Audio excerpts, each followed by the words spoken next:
Bonsoir, mesdames, messieurs. Ici Omaïra Issa, en remplacement d'Esther Bégin. Bienvenue à l'essentiel. C'était au tour du Premier ministre Justin Trudeau de témoigner cet après-midi devant la Commission sur l'ingérence étrangère lors des élections de 2019 et 2021. Selon le Premier ministre, il serait très improbable que la Chine ait préféré l'élection d'un gouvernement libéral. Le chef libéral a aussi soutenu, comme l'avait dit sa chef de cabinet avant lui, que les informations sur la sécurité nationale doivent être accueillis avec précaution.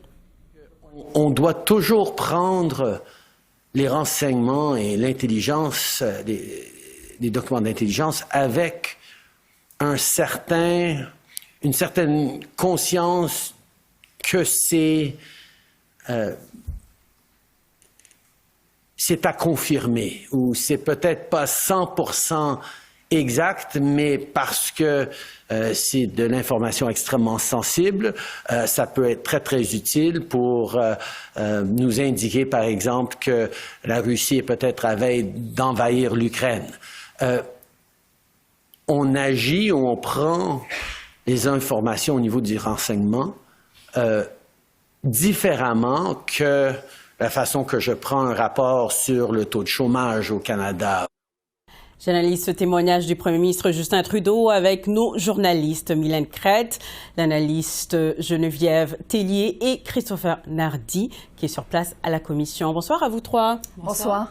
Alors, durant son témoignage, on a entendu le Premier ministre Justin Trudeau dire quand même qu'il a entendu un compte-rendu du groupe de travail sur les menaces en sécurité durant les élections. C'était le 12 septembre 2021.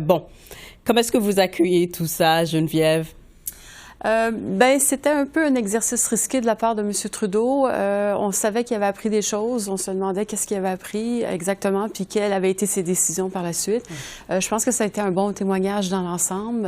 Il n'a pas fait de contradiction flagrante. Il y a peut-être un peu des différences d'interprétation là, entre ce que les fonctionnaires ont dit avoir informé et ce que M. Trudeau dit avoir reçu. Mais en gros, je dirais que pour M. Trudeau, encore une fois, parce que c'est pas son premier témoignage, ça a été plutôt une bonne journée en tant que témoin là, pour une commission d'enquête. Commission de cette envergure. Mylène, est-ce que les libéraux rejettent finalement la faute de la gestion de cette affaire au service de renseignement? Mais c'est ça, parce que, oui, il a reçu une séance d'information, mais après, qu'est-ce qu'on fait avec ces informations-là? Et aussi, on l'a entendu dire, mais il y a certaines informations que je n'avais pas reçues non plus de la part des services de renseignement. Donc, on se demande de un, qui dit vrai, et de deux, est-ce que le gouvernement a réellement reçu toute l'information nécessaire pour agir s'il y avait lieu, ou il lui manquait, comme il dit, des informations qui lui auraient permis d'agir. Et là, on l'a entendu aussi parler du cas du député Han Dong, de dire, l'histoire d'amener des autobus à une investiture, ce sont des choses qui se font, mais en même temps, j'avais pas assez d'informations pour vraiment agir et le démettre comme candidat. Donc c'est qu'est-ce qu'on fait aussi avec l'information reçue après? Au moment où on se parle, M. Trudeau continue quand même son témoignage. Je préfère le mentionner. Mais alors, Christopher, qu'est-ce que vous pensez de tout ça? Bien, je pense que après 2 semaines d'audience, il y a tellement d'informations, on ne sait toujours pas. On s'entend que beaucoup de la preuve qu'on a vue cette semaine est extrêmement caviardée. Il n'y a pas une heure, on parlait encore d'un brefage qu'il aurait reçu pendant l'élection de 2021. Mais pendant 2 semaines, on a entendu des petites bribes de ce brefage. On n'a aucune idée de ce dont on a parlé. C'est juste que ça avait rapport avec des allégations d'interférence étrangère. Alors, il y a beaucoup de questions pour moi qui demeurent sur non seulement ce que le premier ministre et son entourage savaient, mais ce qu'ils ont fait par rapport à ça, parce que le secret doit demeurer.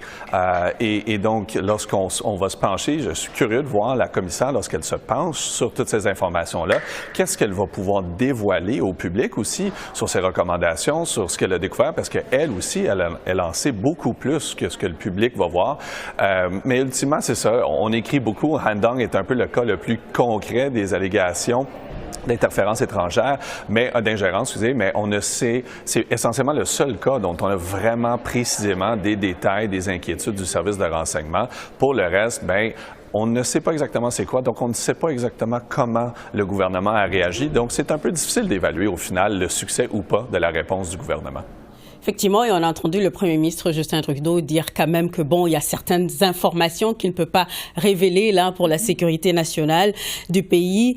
Geneviève, je me penche vers vous. Le premier ministre a aussi révélé qu'il trouvait improbable là, que la Chine ait une préférence politique avec son interférence. Qu'est-ce que vous pensez de ça? Est-ce que c'est convaincant finalement? Le problème pour M. Trudeau, pour la Chine et pour tous les autres dossiers aussi dans cette commission-là, c'est que M. Trudeau a de l'information privilégiée et on doit le croire, alors que ça le concerne directement ou du moins en partie. Alors, je l'ai dit déjà et je le répète, les juges est parti dans cette commission-là. Et donc, on a effectivement ce que Christopher mentionne, c'est qu'il y a beaucoup d'informations auxquelles on n'a pas accès, que M. Trudeau connaît, que certaines autres personnes connaissent, puis on n'arrive pas à départager. Donc, pour la Chine, qu'est-ce qu'il en est de la situation? Est-ce que la Chine préférait un certain parti plutôt qu'un autre? M. Trudeau nous dit, il préférait un gouvernement minoritaire, c'était surtout ça. Et après, il nous a fait une longue histoire avec les deux Michael qui avaient été emprisonnés, les relations avec la Chine. Est-ce qu'on est dans le cœur du problème ou on n'est pas dans le cœur du problème? Est-ce que c'est ça sur quoi il faut insister ou non, ou il n'y a pas d'autre chose? Je suis d'accord avec Christopher, il y a beaucoup de choses qu'on ne sait pas, puis on est un petit peu dans le noir. Et oui, effectivement, ça va être quoi le résultat de cette commission-là? Pour moi, c'est pas encore clair. Mylène, qu'est-ce que vous en pensez? J'ai trouvé que M. Trudeau, là, je peux comparer avec son témoignage à la commission Rouleau que j'avais beaucoup suivi. J'ai trouvé beaucoup plus prudent dans ce qu'il disait. Il a dit aussi qu'il devait faire attention là, aux détails qu'il donnait pour ne pas révéler une information qu'il ne doit pas révéler indirectement. Là. Donc, mais je suis quand même assez d'accord que moi, je suis restée sur ma faim aujourd'hui. Hein. Il y a tout un mystère qui demeure alentour de cette question de l'ingérence étrangère. Christopher, vous êtes quand même sur place, là, à la commission où le premier ministre s'est défendu. On l'a senti dans son témoignage. Il dit que son gouvernement a agi dès 2015 sur cette question d'ingérence. Qu'est-ce que vous avez pensé de cette réponse? Bien, il a le bénéfice du doute parce qu'encore une fois, on ne sait pas exactement ce qu'on ne sait pas. C'est un peu ça le mystère. Malheureusement, on est un peu limité, je trouve, aujourd'hui, particulièrement comparé à la commission Rouleau, dans le temps.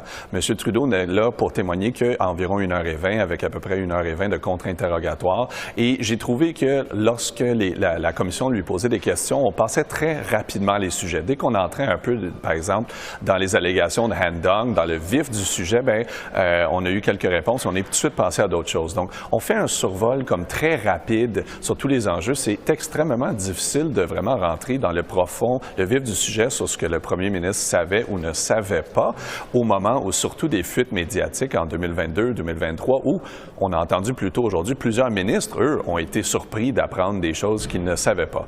Alors, j'ai bien l'impression à travers tout ça, que même s'il pense bien avoir agi depuis 2015, il y a clairement un problème dans la circulation du renseignement et de l'information à travers les différentes instances du gouvernement. Et cette information ne se rend pas toujours non plus au cabinet et possiblement au premier ministre. C'est un peu aussi ce que je retiens des deux dernières semaines.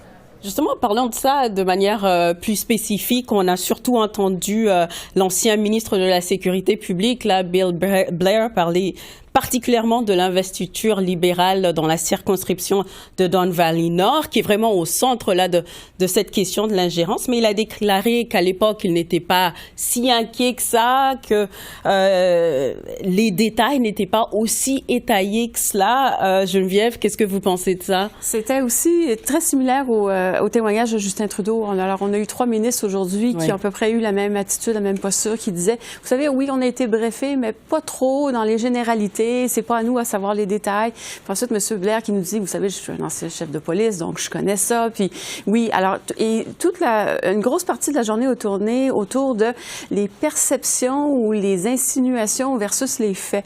Alors, c'est pas parce que vous pensez qu'il y aurait malversation que nécessairement il l'a. Et donc, comment est-ce qu'on fait pour étayer la preuve? Alors, on nous a beaucoup passé de temps à essayer de nous convaincre qu'il fallait y aller de façon très, très prudente. Puis M. Blair, oui, a participé, a eu le même discours que M. Trudeau. Donc, il n'y a pas eu de contradiction entre les deux.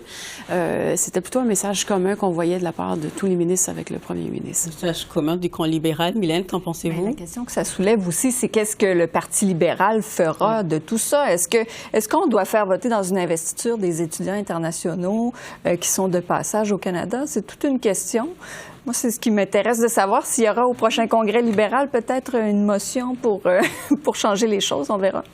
Grande question, Christopher. Vous êtes sur place. Vous avez les tout derniers mots sur cette question-là. Rapidement. Bien, ce que j'ai trouvé intéressant, c'est le scepticisme qu'on sent aussi, autant de la part de Trudeau que de Blair, que la chef de cabinet de Trudeau, Katie Telford, hier, sur la qualité parfois des renseignements qu'ils reçoivent. Ils ont fait note quand même d'erreurs évidentes qu'ils ont déjà trouvées dans les renseignements qui leur ont été fournis.